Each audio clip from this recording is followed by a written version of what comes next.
Week 1 is in the books, and we're here to talk about Week 2. I'm Ben Parsons alongside DeAngelo Stevenson and Joe McLean. So guys, what were your biggest surprises from Week 1? One of my biggest surprises was obviously the Cleveland Browns. Their defense held up against the Pittsburgh Steelers. They looked pretty well, even though they lost, not really bad, but they lost a close game, but their defense is definitely on the rise. Yeah, I have to go with the Browns as well. We had a lot of different surprises, but that one definitely struck me the most because especially kind of if you saw kind of the game progress, the Browns, I think they were down like 21-10 at one point. Yeah. And you turn around and they're only down by, 3 or 4? Yeah. So it's amazing just seeing where the Browns came from last year, and they almost beat the Steelers at home. And so that being said, they did play very well. I still don't think they're a great team by any means. They're still the Browns? Yeah, they're still the Cleveland Browns. But sorry to all y'all Browns fans out there. But I do think they definitely have made some strides, and they're slowly kind of building up their franchise. And I feel like that long list of quarterbacks is going to come to an end. Kaiser really looked good that game. He has a lot of things to improve on, but, he's a rookie, just like a lot of other quarterbacks in the league. Now, I feel like we have said that multiple times in the last couple of years about Browns quarterbacks, but they did look great. And, I mean, they were playing with a passion, and that's something you haven't really seen from Cleveland in a while. Mm-hmm.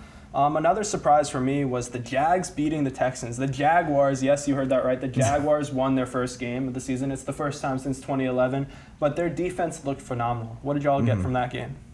Well, for me, I do think the Jaguars definitely are a force to be reckoned with this year in the AFC South, especially since that division isn't really very, very strong this year. But I think it's more the fact that it was Tom Savage playing most of the game, and I've never been really impressed with what he has done over there in Houston. And so while it was a good win for the Jags, I'm not quite ready to write them off as a contender quite yet, but I do agree that they did play very well, and they definitely have potential in this year. And I think I couldn't believe it. It was their first Week 1 win, so they haven't been 1-0 in 6 years. To me, that was just surprising. So yeah. Well, the team in the AFC South is really surprising to see the Jaguars actually win a game at all. But when you look at the defense that they played against Houston, it was very phenomenal. Obviously, Tom Savage was the quarterback for Houston, but they're probably the most improved team in the AFC South this year. They probably can't contend with Tennessee, Indy, and with Houston. The offense is pretty shaky, but the defense is something to be a force to be reckoned with. I agree with both of you guys, but now another thing for me that was a big surprise was the Rams scored nearly 50 points. We haven't seen the Rams score this many points ever, or at least in our lifetimes. So watching their offense play well and their defense play extremely well granted it was against the Colts, but they looked very good in that one. When you look at this game as well, you have to give all the credit to the defense. They had 2 pick-6 in that game, and obviously the offense played pretty good. Todd Gurley was a little mediocre, but the defense is something that you have to talk about. Yeah, just kind of going off him, that defense really kind of carried them throughout the game. Only, 9 points for the Colts? So 3 field goals. So I do think, and this for me, this is kind of a theme for me, not just this year, but every year in Week 1, we talk about the Browns look good, or the Colts look good. Week 1 overreaction, so to speak. Overreaction. I do think that's kind of the case this year, no matter who the team is. It's great to see the Rams are doing well, but they started, I think, 3-0 last year, and they won, I think, just 4 games. One of those games were against the Seahawks, too. Yeah, so I do think, all these teams are playing well, but it's also important to remember that, it's only Week 1 or Week 2 in a few days. But they did play very well. It's very impressive for them to score 50 points, but again, I'm going to kind of hold up on the hype train. Now, on the flip side of it, we're going to talk about our biggest disappointments from Week 1, and I'll tell you mine. Mine is Andy Dalton. Where are you? You have not done anything so far. What do you guys think about Andy Dalton's performance? Well, obviously, I know we are talking about Week 1 technically, but I think we all saw Andy Dalton as well last night against the Houston Texans in that Thursday night game. And again, I wasn't very impressed. He just wasn't very accurate, and I'm not sure if that's maybe his fault or maybe the coaching staff. Yeah. But I do agree with you. I don't think Andy Dalton, maybe he's past his prime. I don't know. Ooh. Well, just recently, the Bengals just fired their offensive coordinator. Now, obviously, we talk about this is only Week 1. Yeah. Probably Week 2, because we seen him play last night against Houston. He has to get the confidence. He has a new receiver. He has a rookie receiver. I can't really remember his name. He also has A.J. Green, who is his prime receiver, and it's going to take a lot of pressure for him because teams are going to be double teaming him this year because he's probably one of the best receivers in the NFL. So we just got to give him time, just probably wait a couple of weeks. He's going to become that elite quarterback he's always been. It just had to be patient with him. He does have a very talented wide receiver core. I'll give you guys that. But, I mean, he should be able to hit them. I mean, for the last couple of years, though, he's been trying to hit A.J. Green like nobody's business. And half the time he does it, and the other half, as we saw that stat on the TV yesterday, was interceptions. Like, there's barely any in between. He had something like 45 touchdowns and like 32 interceptions in the last 2 years with him. But I do think he's going to get better as the season goes on, especially because he's played against two pretty good defenses. He's played against I almost said the Rams, the Ravens, and the Texans. Then again, if you look at this as well, like all quarterbacks go through it. If he has a down season, then it just happens. It happens for all quarterbacks. You know, there aren't perfect quarterbacks. Even Tom Brady had his down years. But like I said, you just have to be patient with him this year. We have to see where it goes. Now, speaking of Tom Brady and his team, another disappointment for me is the Patriots' defense.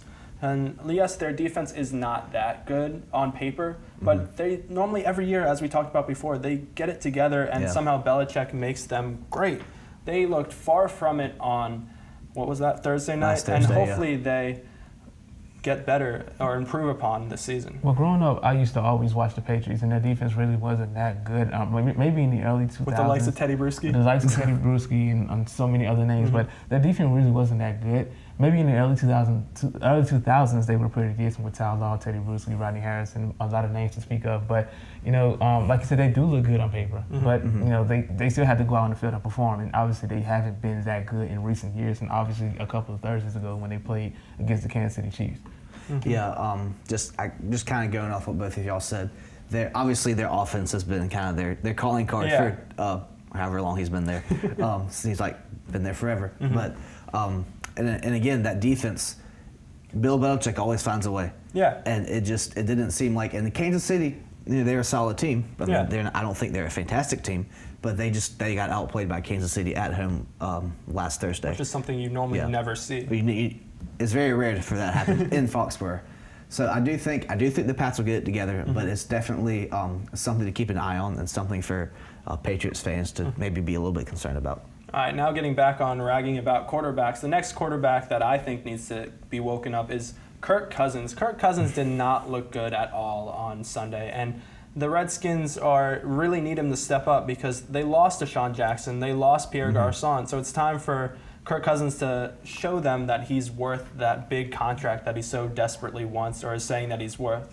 Yes, it's only one game, but he did not look good. What did y'all think from that one? I think from Kirk Cousins' performance, I think a lot of the blame shouldn't be going on him. You know, even though this is a pressure year for him because obviously he has a situation with the contract at the end of the season. I'm sorry, but the question for the Redskins offense. Who is the next guy? You know, Kirk Cousins obviously is the leader of that offense, but who is next? You have Terrell Pryor, who is a decent receiver. But he was missing wide open passes. But who else? Who else is on that offense to help take a lot of weight off the Washington Redskins? Yeah, and someone's really going to need to step up because that's what they had last year. They had multiple options that always stepped up or seemed like it. And then, kind of the same thing with Kirk Cousins. This is like I think all three of us said this last week. This is a really big year for him and he needs to show that if he can take the Redskins to that next level, and if he can't step up in that leadership role, or if somebody else, whether it's Kirk Cousins or someone else on that offense, needs to kind of step up and be that leader, and if not, then it obviously won't be a good year for the Redskins, and who knows down the road. I tell you one thing. The one thing I did like from Kirk Cousins on that game is that there was a moment where Trent Williams completely missed a block. Trent Williams is one of the best tackles in the league. But he completely missed a block, and Kirk Cousins grabbed him by the jersey and then is screaming at his face saying, "What?" Well, I can't say what he said, but he was just screaming at him saying that you need to do this. That's what you want from your leader, and that's what you want from quarterback to his offensive line. If he knows something was mishandled, then they can focus on it and improve upon it. Now, going off of my last disappointment is David Johnson. He was stellar last year, but this year he gets hurt in the first week. Yeah, I do think that's going to be a big injury, a big factor into Cardinals now, just because he was such a force the last few years. With last year, it was a little bit disappointing, but he was obviously kind of the one of the players that kind of ran that team. And obviously when they went to the NFC title game a few years ago and lost. But I do think that, especially in that division, that is a tough division with Seattle. And so I do think it's going to definitely affect the Cardinals this year. This really doesn't just hurt fans of Arizona. This kind of hurts fans in fantasy and in football as a whole, because he was one of the rising stars in the NFL. He's probably one of the explosive and more quick running backs in the NFL, and that just takes a lot. He's a 1,000-yard rusher, and it's just going to be a huge loss for Arizona. So they're going to have to see, like, again, what's that next option? Larry Fitzgerald is the guy who gets doubled a lot in the receiving core, and they don't really have much of a run game. They released Chris Johnson. So who's next for Arizona now? Yeah, that raises a question of how are they going to move forward. And now, granted, they get the Colts this week, so maybe it's going to be a little bit of a easy transition. Next man up, as we've been saying. Yeah. But now, talking about injuries, we're now going to send it to Devin Gobeil with our injury update. Thanks, guys, and I'm Devin Gobeil, and I'm here with your NFL injury report. Well, week 1 has come and gone, and the injury bug has bitten a lot of teams, just like every year. So let's start out in Arizona with David Johnson. He dislocated his wrist on Sunday, and he's going to need surgery. He's going to miss a couple of months. It could be longer than they're expecting. They're hoping the surgery goes well. It all depends on that. Arizona is also struggling because John Brown is out with a quad injury. This injury has hurt him throughout training camp and through the preseason, so hopefully it kind of goes away. They're hoping it doesn't stay the whole year. They're hoping he doesn't need any type of surgery. If he doesn't play this week, look for J.J. Nelson and Jaron Brown to get more passes as a result. Going out to Baltimore, we have Danny Woodhead. Danny Woodhead tore his hamstring, and he's going to be out till week 11. It's tough to see because he went down last year with a knee injury that ended his season. So you're hoping that this doesn't happen this year, and he's able to come back. I've always liked Danny, so it'd be good to see him run. Bears running back Jeremy Lanford will be taking his place, so look for him to do some things. He's probably going to be third running back on the depth chart, so I wouldn't look for him to be a huge part, but he will be there.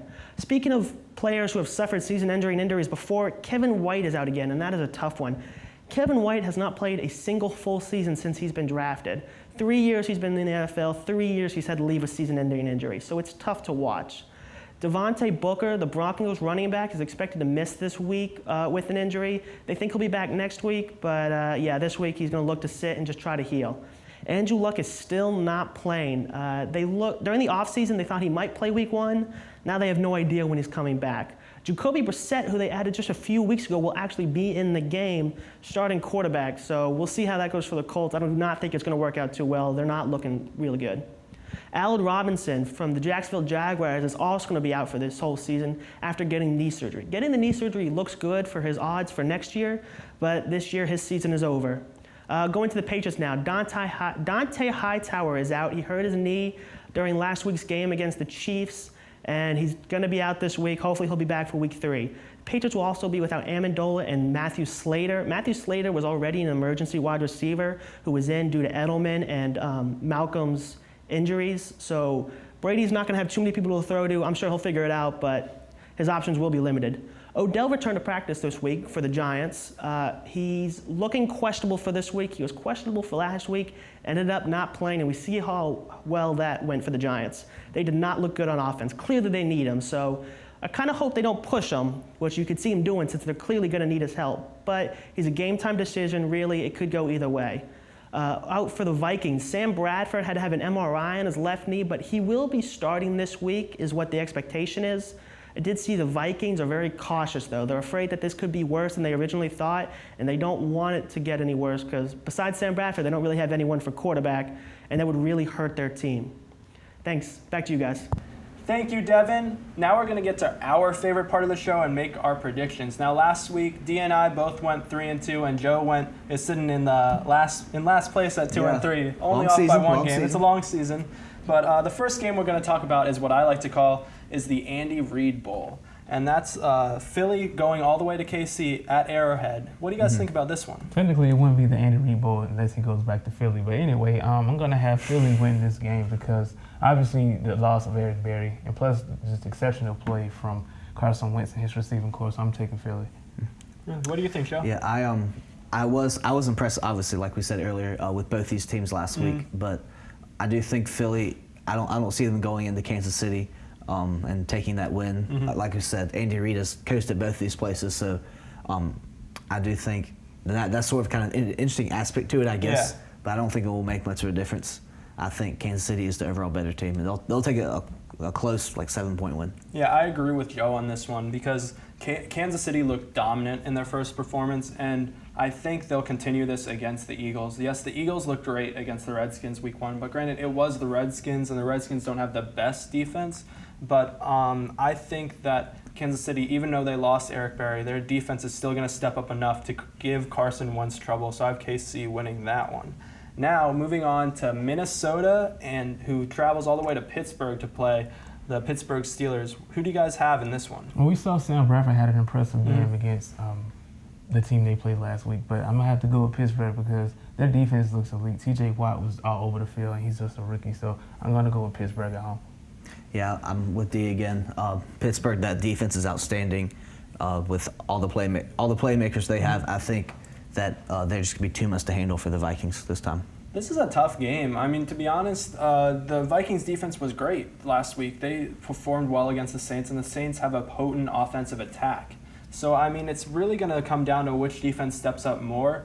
And the Vikings last year did not travel well, and I think that's going to hurt them in this one. But it's going to be a lot closer than a lot of people expect. So I think the Steelers are going to take it as well. Now, the next game we're talking about is how Dallas is playing Denver, and Dallas looked great week 1. Dak played well. Zeke played well. Will they continue this performance against the pass rush of Denver? That's all I need to explain. Dallas won the game. All right, Joe. Yeah, I think Dallas, like you said, they looked really impressive this week. I know a lot of NFL fans, other than the Dallas Cowboys, may not like to admit that, but to me, they look like one of the best one of the best teams in the NFC right now. And I do think Denver and their defense, they always show up. It's in Mile High, so the weather always when it's up there, it's always a factor. But I think Dallas overall, they have more depth and they're just a stronger team. I'm going to go on a limb here, just like I did last week when I picked the Packers and you both picked the Seahawks. I'm going to pick Denver in this one. It's definitely going to be tough because it's a hard battle because they have to stop both Zeke, Dez Bryant, and that high-octane offense. But I do think they'll be able to give them enough trouble in the Mile High Club out there. So I'm going to take Denver in that one. Now, the next game, speaking of two very good teams, and they both came off of decent performances week 1, the next game is going to be the first game in Atlanta's new stadium as the Green Bay comes to town. Now, Joe, I know you're not the biggest Atlanta fan, but who do you think is going to win this one? Yeah, I always have to throw in kind of a random tidbit about this. Has nothing to do with really the game, really, but it's just Green Bay. Just a fun little fact. They have week 2, the past 2 seasons, they've opened up a new stadium away because really? they opened up Minnesota last year and Atlanta this year. That has nothing to do with the game. I still think Atlanta is going to win. They didn't play. They had a decent game against the Bears last week, but I do think going into that new stadium, that place is going to be loud. It's NBC Sunday night. I think Atlanta's offense is a lot better than Green Bay, and so I do think it'll be a close game. But Atlanta's going to break in their new stadium with a win. Yeah. Now you can't have Chick-fil-A at that stadium on Sundays, but. D, what do you think about this one? Like you guys said, like both teams played decent games last week. Atlanta won down the stretch, and Green Bay was pretty good against Seattle. But I'm gonna have to go with Green Bay. They're probably the toughest team to beat right now, and obviously Atlanta is still good. But Matt Ryan, to me, didn't look good last week against Chicago. So I'm gonna have to take Green Bay on the road. I agree with D on this one. I'm taking Green Bay. Green Bay's defense which is what you all had questions about in week 1, but their defense looked great. They stopped Russell Wilson. They stopped that high-octane attack they have. And I mean, with Aaron Rodgers, you're never out of a game, and I do think they're going to travel to that new stadium and perform very well. So I do have Green Bay in this one. Now, the final game we're going to talk about is the Monday night matchup between Detroit and New York. Now, these teams have played each other very well the last couple of years. What do you guys expect from this game? Well, the question from New York, well, everybody has in New York, is Odell coming back? Yeah. That's just about it. Secondly, you look at the guy who just got paid in Detroit. His name is Matt Stafford. And Yep. from what we've seen in Week 1, he's literally living up to his expectations. How much he got paid. He had an exceptional game against the Arizona Cardinals. So I'm gonna go with Detroit on the road in New York. Big Apple. Joe. They play in Yeah. Jersey, but it's okay. Noisy. Yeah, like you said, the biggest question for the Giants is Odell Beckham going to play? And as of right now, that's really up in the air. And Detroit, I was really impressed with Matt Stafford last week. It looked like he really earned that paycheck. He deserved it. But I think that because New York has that big question mark with Odell Beckham, I think Detroit takes a real close game.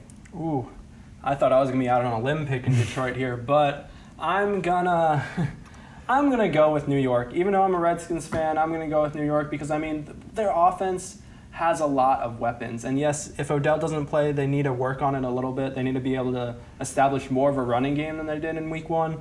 But I think they will perform well at home because they don't want to start 0-2. If you're in the NFC East and starting 0-2, that's almost a death sentence right there. Not a lot of teams have come back from that before. So I think they're going to perform well enough to beat Matthew Stafford, especially their defense is going to have to step up, and I do think that they're going to.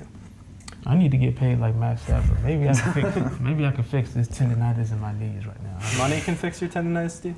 Yeah, I don't have health insurance. All right, now we're going to send it on over to Matt Bumbaca and Danny Kelly for our fantasy football focus. Welcome back, folks. This is Fantasy Football Week 2. We're getting ready for a great Week 2, giving you guys everything that you need to know to get a win. And we're talking about players that had a rough Week 1, guys that you drafted high and did not produce. We're looking guys to really bounce back this Week 2. Guys like Julio Jones and Le'Veon Bell. Danny, also, I'm Matt Bumbaca alongside Danny Kelly right here. Danny, who do you think is going to have a big Week 2 this year?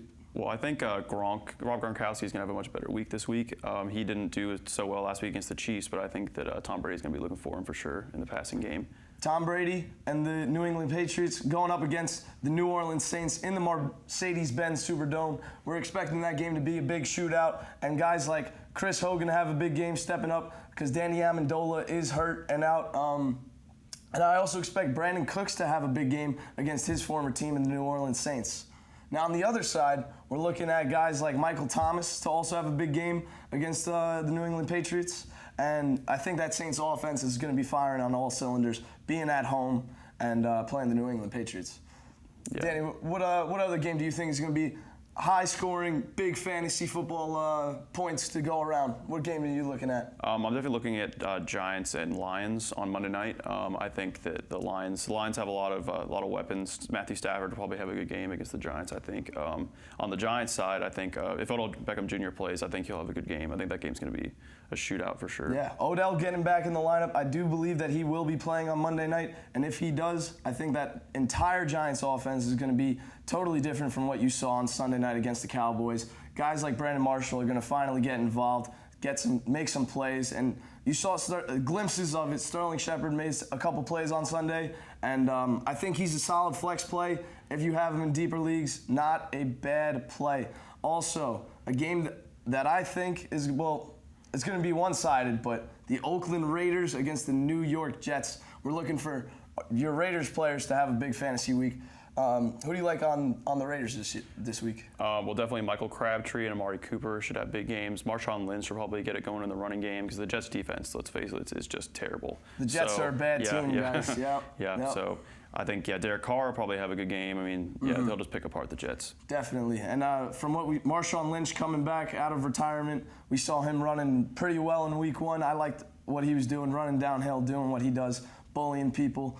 Beast mode is back, folks. So if you did grab him in your draft, he should be a great running back play this week. And talking about running backs, I think we should talk about the Arizona Cardinals running back situation, especially after David Johnson's injury. Who's the guy to pick up in Arizona, and who's the guy that you should be playing for the Cardinals this week? Isn't Kerwin Johnson, right? It is Kerwin Williams. Kerwin Williams, I'm sorry. That is your waiver wire pickup and play this week. I think Bruce Arians, the head coach of the Arizona Cardinals, came out and said that Kerwin Williams will be the featured back. He's going to be taking over David Johnson's role, and I think that he is going to be a pickup and play option for you this week, especially if you did draft David Johnson and are left out without a running back. Now, Any other tight ends that you think are going to have a great week 2? I think that Greg Olsen for the Carolina Panthers will bounce back. I think Cam will be looking for him more because he barely threw to him against the 49ers, which I thought he would because the Niners defense is not the best in the league. So, I mean, I thought Greg Olsen would get more touches, but I think he will this week against the Buffalo Bills. Yeah, that's going to be a great game against the Bills. LaShawn McCoy he had a great week 1. I think that he's going to also have a great week 2. LaShawn McCoy, great fantasy running back. You're going to be starting him every week. He's a bell cow, and he does everything that you need to in terms of fantasy football, PPR or standard leagues. Now, looking over to a game, the Arizona Cardinals, who we were talking about before, are playing the Indianapolis Colts this week, and that's why I think that Cardinals players are going to have a big week 2. I think the Colts are abysmal, just like the Jets that we were talking about, and so Cardinals players are one to play. Another team that are going up against the Browns, the Baltimore Ravens. Who do you like on the Ravens? I think Joe Flacco could honestly have a good game against the Browns, to be honest. Yeah, I mean, Joe Flacco, if you need a quarterback play, you might have to pick him up and play him, or you might have him on your team already. I'm not a huge fan of playing any Ravens this week, even though they're playing the Browns. And you're right, you were like, who to play, really? And that's true. For the Cleveland Browns, though, DeShone Kizer did look well as a quarterback. He put up the 9th most fantasy points out of a quarterback last week, and he's going to have fantasy relevance this year. DeShone Kizer is a good fantasy quarterback.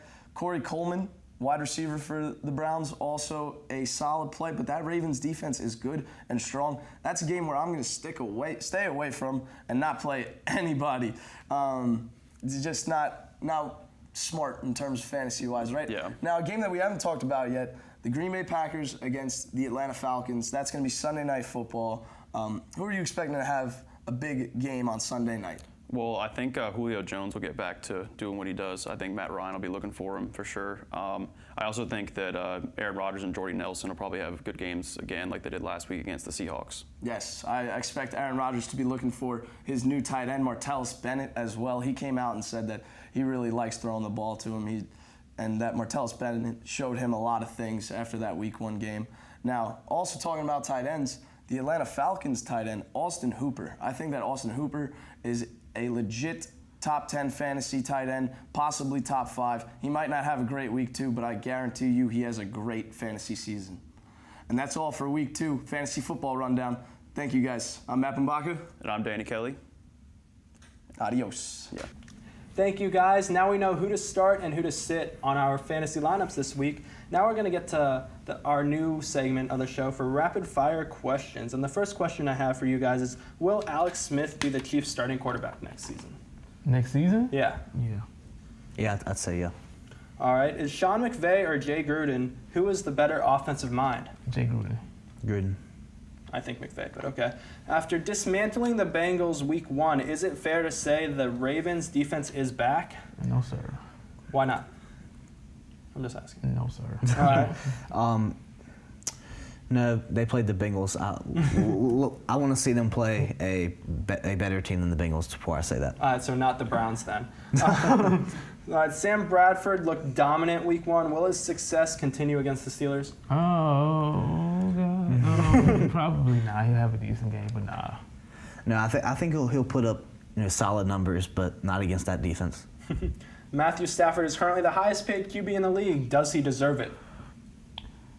Let's wait till week 5. After week 5, then we'll know. All right.